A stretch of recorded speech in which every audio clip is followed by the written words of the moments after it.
Hey guys, welcome to another live video. I really enjoyed the last one that I did, so I'm definitely coming in here again. I'm going to give this a shot here from time to time.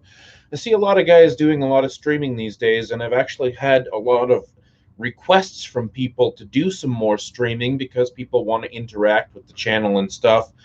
So a little bit of a channel update. I'm going on a bit of a vacation here in about a week or so, going back to my old hometown in Ontario, Canada, visit with some friends and family. I've had a couple of people from back there. My son, Kaz, has been on the channel, and my friend Alex, when he came out here to visit me I guess a month or so ago, he was on the channel, and we've had some comments about that. So we've got some videos coming up. We're actually going to be doing a couple of videos with them while I'm back across the country that I'll be uploading in the next couple of weeks. Pretty excited for that. We've got a couple of interesting ideas that we're going to do as a group. So keep your eyes peeled for that. Going to be getting into some hot topics on Twitter today. I've been really watching a lot of topics just keep recurring and recurring. I had a couple of really successful videos. Uh, about a week ago, I put up a video talking about all the games that I buy and never get around to playing, how my backlog just keeps getting bigger and bigger and bigger. And, why do we keep buying these games that we're not going to play? Now, it's one thing if you buy something that you really intend to play, and it's another thing if you're a collector that's going for complete collections on a system or something like that. I understand. But a lot of us are buying games way faster than we could ever realistically play them. And the question kind of is, what do you do with those? How do you attack that backlog? How do you justify that to yourself when you're buying Madden '07 and you know you're never going to play it? Like, why are you buying that? Are you buying it because it's $2, or are you buying it because you want to complete a Madden collection? Or like what exactly are your goals and priorities, and how do you attempt to justify that to yourself when you're sitting on 500 or 1,000 or 5,000 games? What are your priorities in collecting, and what drives you to do that sort of thing? That's kind of really what I'm interested in, and I got a ton of comments, and it seems like everybody is dealing with the same kind of guilt in a way. People try to justify it as, it's for the collection and you're building some, specific set of goals for your collection. But at the end of the day, if you're not going to interact with your purchases and they're just going to end up on a shelf, uh, are your purchases going to have some kind of value down the road? Or what exactly are your goals here? On how do you make that line between collecting and hoarding? That's been a really interesting topic, trending on my pages for a while. Facebook has just been blowing up, and then I made kind of a follow-up video a couple of days later talking about backwards compatibility and whether backwards compatibility was important going into the next generation. And again, especially on Facebook, not so much on Twitter, but especially on Facebook and some of the groups that I'm a member of, Radical Reggie's group, Console Purist, um, the conversation just blew up. And days later, people are still commenting on those posts. Uh, it's a really hot button issue for a lot of people that they want to be able to play their older games on newer systems, mostly because of the clutter situation that people need to be able to condense their video gaming presentation down to two or three consoles. And is it a must? Is backwards compatibility a must? No, I think a lot of us have our 360s and our original Xboxes and our PS2s and our Wii U's and things like that. But wouldn't it really be nice if you could condense 6, 8, 10 systems worth of libraries into two or three consoles? And I think in this more modern era of gaming, where the games are technically pretty similar between, say, a PS3 and a PS4 and a PS5 game, I think the technical limitations are pretty minimal in terms of, I know there was some problems with emulating PS3. It's a very difficult system to emulate for, but really in this day and age, when you've got something like the PS5 with all of its teraflops and everything, you can't tell me you can't figure out a way to play a PS3 game on it. And I guess it's just not a priority for the console developers because they're not making money off of these old games that you're playing. But that really brings to a point, like, how many times have you bought Skyrim? How many times have you bought Resident Evil 4? System after system after system after system, we're repurchasing these games. And there comes a point where, is it really worth it? Like, are they adding anything to the game that makes it unique enough to be worth repurchasing? Now, when you look at something like the Final Fantasy VII remake, obviously that's a completely new game, and that's absolutely worth repurchasing.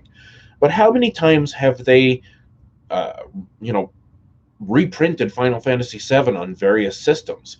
How many times, on the Switch, for example, am I really going to buy the basic Final Fantasy VII remaster on the Switch when I can just go play it on the PS1 or various other platforms?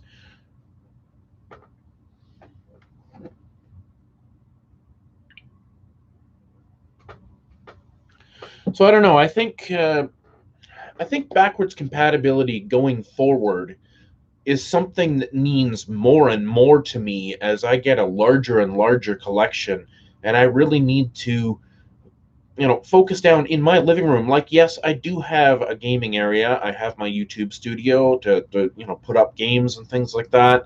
But I don't really want to sacrifice the space in my house to have 12 to 15 consoles that I'm currently enjoying all hooked up on various TVs. It would be fantastic if I could reduce that to 2 or 3 consoles. So I don't know. Backwards compatibility, if I could say just one thing about backwards compatibility, it would make me buy into a console sooner. Uh, I may not race out and get the PS5 on launch day, but the Xbox Series X, if it is as backwards compatible as the Xbox One X, I'll probably buy it pretty close to launch day, because to be able to condense everything from original Xbox through Xbox One and into the next generation on one console, I'm deleting four. Like, I mean, right beside me right now, I have an original Xbox, an Xbox 360 out. If I could reduce all that, put those in storage, and play them all on one console, that would be fantastic. That kind of brings me to something else that's been trending on Twitter the last day or two. People have been talking a lot about the Wii U, and you know, I really love the Wii U, and a lot of people are really hard on the Wii U. There seems to be constant debates going on whether it was a good console or not, and I think because it failed, a lot of people have jumped on the bandwagon that it's garbage because it failed. However, if you look at the fact that almost all of the good games from the Wii U have been ported over to the Switch, to me, and they're good sellers on the Switch, to me that means the Wii U had a good library and people are excited to play those games again. And maybe a lot of people didn't get the chance to play them on the Wii U because they didn't buy in. So in a lot of cases, these are new experiences for people on the Switch. And I gotta say, I gotta weigh in. The Wii U was a fantastic console. I absolutely loved the Wii U. It was so innovative. The tablet, the controller was, it really well made. It was a fantastic idea. The integration for things like Mario Maker, using the stylus and things like that to build in Mario Maker on the tablet screen, fantastic. The integration with things like Mario Kart and just the things that you could do with that tablet were a lot of fun. It was underutilized. I think they could have used the tablet more than they did.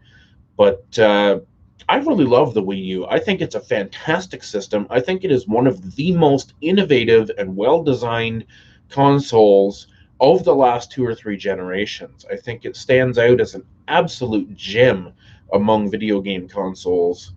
It's a little underpowered for the age that it was released in, as typical for Nintendo, but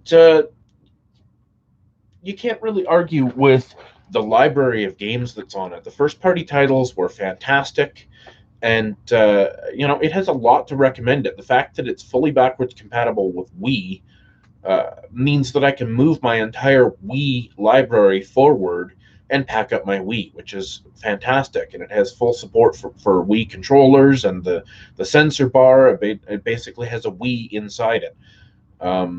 Really, just one of my favorite consoles of all time.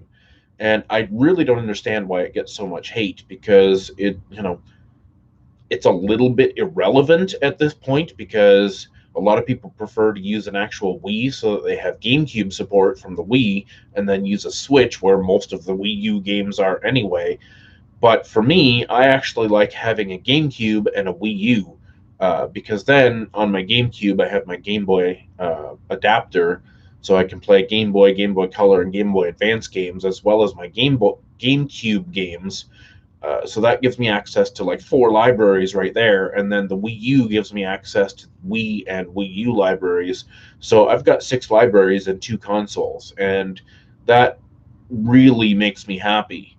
Uh, I definitely like. I collect consoles. I have multiple Wii's and things like that. I've got a couple of complete in box Wii's in storage, but to be able to condense down to those two consoles for six libraries is fantastic. I don't even have a Game Boy Advance. I have a 3DS and I have a Game Boy Color, which I basically don't use. I just bought it for nostalgia reasons more than anything. I would really like to get that Game Boy Color modded, to be honest with you. Um, I would love to get a screen mod on that Game Boy Color so that I could enjoy some of those games handheld. I'm really enjoying portable gaming overall right now over TV gaming. Like, I spend a lot more time portable gaming on my Switch and my 3DS, so I'm really thinking about getting that Game Boy Color screen modded, and maybe even put a battery pack in it or something, whatever's possible to do with it. I've been talking to a couple of local video game stores because I was thinking of doing the screen mod here on the channel, but I don't really have a lot of the tools necessary or really skills with soldering and that sort of thing. I wouldn't have minded learning, but I think I'm just going to take it somewhere and have it done. One of my local video game stores has a repair and modification, service, so I may just go ahead and get them to do it. So, what do you guys think about this news of next generation games going up in price? There's been some news recently that NBA 2K21 is going to launch at $70. I've been saying for a long time that the price of AAA games at least does need to go up. I think it's healthy. A lot of these AAA games we've been seeing for the whole last generation, we've been seeing microtransactions, we've been seeing season passes, day one DLC, all of this kind of stuff, because game developers are not happy with the money they're making from the initial purchase. They're investing tens of millions of dollars in the development costs for these games, and unless they sell millions upon millions of copies, they're not making the kinds of profit margins that they want to make on these games. And some of you say, well, make a better game and it'll sell better. And that is true. But for a lot of these developers, like, not every game can be a platinum hit. Uh, you really need to, I think raising the prices a little bit is healthy for the marketplace. Do we want the game? Do we want them to get more expensive? No. Like, I don't think anybody wants games to get more expensive. But if it could balance out some of these microtransactions, if they could get the money that they want up front, like, it seems like developers want about $150 out of you for their AAA games. If you factor in the current $60 or so American prices to buy a new game, and then $20 or $30 each for 2 or 3 DLCs and maybe some loot crates, or whatever you're going to pick up depending on what type of game it is. It seems like they want about $150 at least out of you for these AAA games. Now, do I think the prices are going to go up to $150? No way. That would be a deal killer. But edging those prices up to 70 or 75 or $80 in the States, like right now, we're paying about $80 Canadian for a new game, and they're usually $79.99 Canadian. So for me, if a new game went up to 100 even, which would be about 70, 75 American, that would not stop me from buying a game I want to buy, but it might make me think twice about some mid-range titles. And knowing the way these games go on sale all the time, I would definitely consider waiting for a lot of these mid-range games to come down in price. As it is, paying $75 to $80 for games, especially Nintendo games, which never go on sale. I'm still waiting to buy some of the major tentpole games for the Switch, but I'm hoping to find them used or something. Like, I already own Zelda Breath of the Wild on the Wii U, so I don't feel like I want to spend $80 on Breath of the Wild on the Switch. I want to find a deal on it. But that doesn't really happen with Nintendo, so I really wish there was something that could be done um, to help these developers get a little bit more money up front, so that they wouldn't charge so much down the road. I never did play the DLC for Zelda Breath of the Wild because at the time I was kind of phasing away from the Wii U, and I would like to play the DLC on the Switch, but buying the game for $80 and then spending another, whatever it is, $30 on the DLC, it's not really something I'm too motivated to do at this point when I've already played and beaten the game on the Wii U.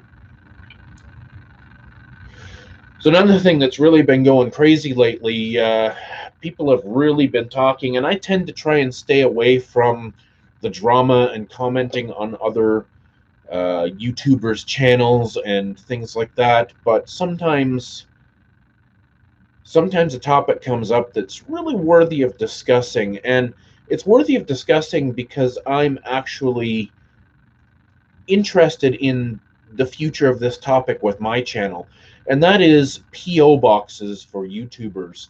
And I find there was a bit of controversy floating around between Review Tech USA and Smash JT on Twitter, and talking about Wood's beat 'em ups pickup video recently, where he does his PO box, and he's got dozens of boxes, and people are giving him crazy stuff like Xenoblade Collector's Edition and a Cyberpunk Edition, Xbox One X, and all kinds of crazy stuff they're sending him.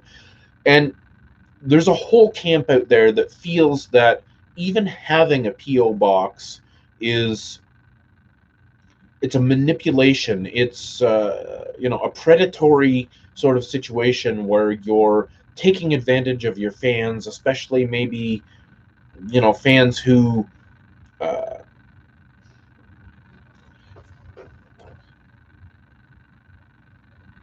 I don't know how to really. It's I don't personally have a problem with YouTubers having PO boxes. I think it's actually a really cool concept and a really cool idea, and I've watched a lot of different YouTubers that have really gotten some benefit out of having those PO boxes because this one girl that I follow, she reviews movies and TV shows, and people would send her DVDs of things that they wanted her to review, and then she would interact with the content that she sent, watch the movie and review it. And oh, hey, Gloin, thoughts on Disney might remove latest trilogy from canon? I'm not sure I know what you mean there, buddy. Talking about PO boxes, there was a lot of controversy this week about Wood's PO box video because it feels like he knows exactly what he's doing when he comes on with these videos and he says, "Stop sending me more stuff. This is crazy. This is insane." It's pretty clear that he's profiting not only getting all kinds of cool stuff in the mail that he gets to keep or do whatever he wants with, but he's getting tons of views on these videos, and he's definitely profiting from that situation. And the question is that is that integrity, to really take advantage of your viewers in that way, or is it a free market? And is it, wood is a product, and if somebody sends him something as a gift and he shows it on the channel and it makes that person happy that they got noticed on the channel or something like that, uh, you know is it an open market? Is it okay for people to do that? Or is it kind of frowned upon? I'm curious because I have really thought about going forward, getting a P.O. box myself, because I would love to be able to interact with the viewers in that way, have them send me things for me to talk about on the channel and stuff like that. And also for retailers and game developers and things like that, for them to be able to send me items to review. And I'm pretty interested in that concept, but there seems to be such a backlash on Twitter specifically about these YouTubers having PO boxes and taking advantage of their fans and stuff. So I'm a little bit nervous about moving into that, but it's something that's really interested me because, frankly, I really love that content. I really love watching a YouTuber open up a whole bunch of presents like it's Christmas morning and discuss all their fan mail and all that kind of stuff. I think it's pretty fun. So what are you up to today, Gloin? So we're talking about the next thing I really wanted to talk about is Nintendo. I kind of mentioned this earlier, but with uh, with the next generation coming out with PS5 and Xbox Series X on the horizon, what's the future for Nintendo? Like, are they going to rest on their laurels at this point? We really aren't hearing a lot of news about the future, even what's going to happen in the second half of this year in terms of game releases or console updates. Like, we really haven't heard anything. Is Nintendo just going to kind of sit back and rest on the popularity that they've already got with the Switch, or are they going to be proactive? Do you think we're going to see something like a Switch XL or a Switch Pro or something like that that's going to try and compete with the next generation? Or do you think Nintendo's going to hang on for maybe another 1 to 2 years with the current Switch and then move into a completely new generation that will perhaps in some way compete with the coming generation, the PS5 and such? Do you think Nintendo can afford to really sit back and rest on their laurels? They do have a significant amount of momentum. They're selling really well. In fact, games are from Nintendo are among the best-selling games of this generation. So I think Nintendo's feeling pretty secure, and I know for myself, I'm not going to stop playing the Switch just because the PS5 comes out. I'm probably not going to buy a PS5 or an Xbox Series X in the first year or so. I'm pretty happy with my Switch. I'm pretty happy with my other consoles, and I don't really feel like I need to move into that right away. So, I'm not too worried about my experience with Nintendo, but I would like to see Nintendo come out with a step up, some kind of, platform that's backwards compatible, that still plays original Switch games, kind of like they did with the new 3DS XL or the new 2DS, where, there's a step up in graphics. Maybe, the new console, the new handheld will be 1080p in handheld instead of 720 or less. Um, that next step, but it'll still be backwards compatible with the old Switch games. So it'll just be kind of a Switch 2.0 or a Switch Pro or something like that. I think that could bridge the gap and make a pretty good step for Nintendo in staying relevant as graphics outpace them on the other consoles. Nintendo's never really been about graphics, so I'm not really worried about Nintendo, but I think as after the PS5 comes out, the Switch sales are going to slow down a little bit if Nintendo doesn't do something to combat that. Now, Nintendo could also use software to combat that. Like, having really great software on a platform is far more important any day of the week. It's far more important than graphics. It's far more important than teraflops or RAM or SSDs or anything about that. People want good games. So as long as Nintendo keeps putting out good games, uh, they don't have anything to worry about. However, we've seen over the last couple of months, Nintendo has just gone completely quiet. Other than the fact we're expecting Origami King next week, the Paper Mario, the Origami King, we don't really know. We've heard rumors that this is the summer of Mario, and we're going to be getting a whole bunch of Mario remakes. But we've not really had a Nintendo Direct to talk about what we're going to see in the second half of this year. So there's all kinds of rumors out there. People have been talking about Metroid Prime 4. People have been talking about a remaster of Mario 64 and Mario Sunshine and things like that, and those would be great. But Nintendo's not announcing anything. Glenn, you said if you were Nintendo, you would try to make Smash Brothers and Mario Kart in the esports arena. Yeah, that's really not a bad idea. Esports is a really great way to raise the profile of a game. Um, I don't know. Honestly, Mario Kart and Smash Bros. Sell so well right now. I don't really know if you could raise their profile much. Maybe Smash Bros. A little bit. So many people play the older Smash Bros. Games in competition. I haven't really seen the new Smash Bros. Be in an esports competition, but I'm sure it's something somebody's considered at one point or another. So, like, what would you want to see Nintendo to do going forward? Like, is it better games that you want? Is it an upgraded console? What are the kinds of things that you think are going to keep Nintendo relevant after December when these new consoles launch? Is it raising prices on games, or is it going to be some kind of backwards compatibility that saves the day? Yeah, Nintendo should make movies. They really should.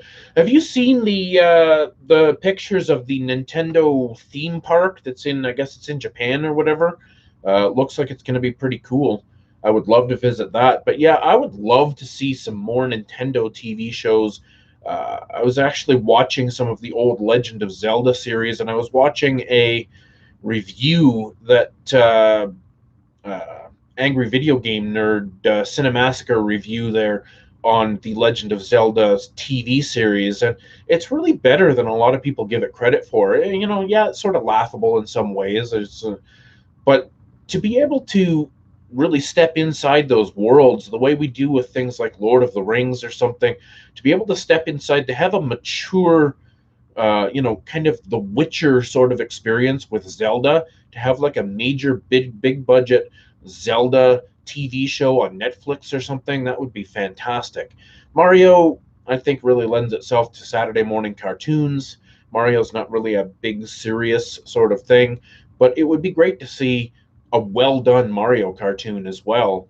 Um, there's a couple of Mario cartoons from back in the 80s, but it would be fun to see this stuff come to modern TVs and stuff like that. I would really like that.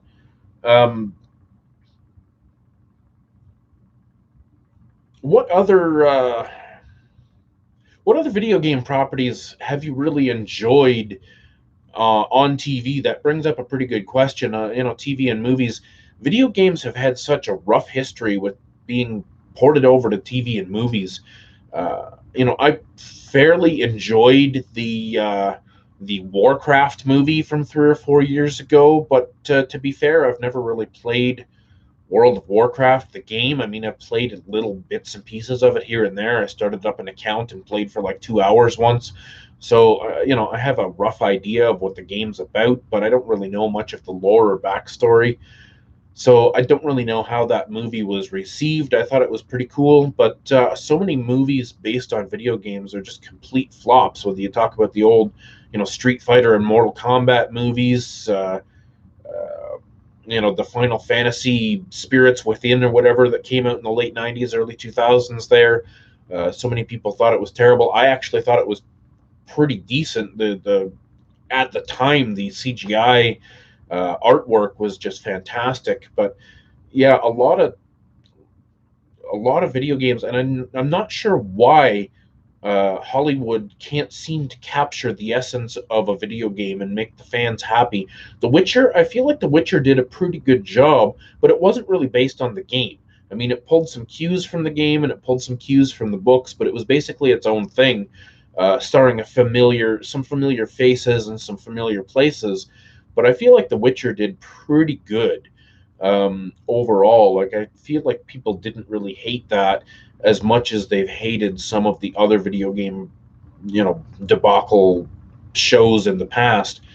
Um, there's been some experimentation with Halo in terms of there being Halo books and things like that. I think Halo would make a really good series. I think I've actually heard that there's some kind of rumors regarding Halo coming to Amazon or Netflix or something like that. And I'd be pretty interested in seeing where that goes, because that could be a really compelling story to tell as well. Anyway, I've pretty much covered all the topics that I wanted to cover today, so I'm going to sign off here in a couple of minutes. But thanks for coming in, Glenn.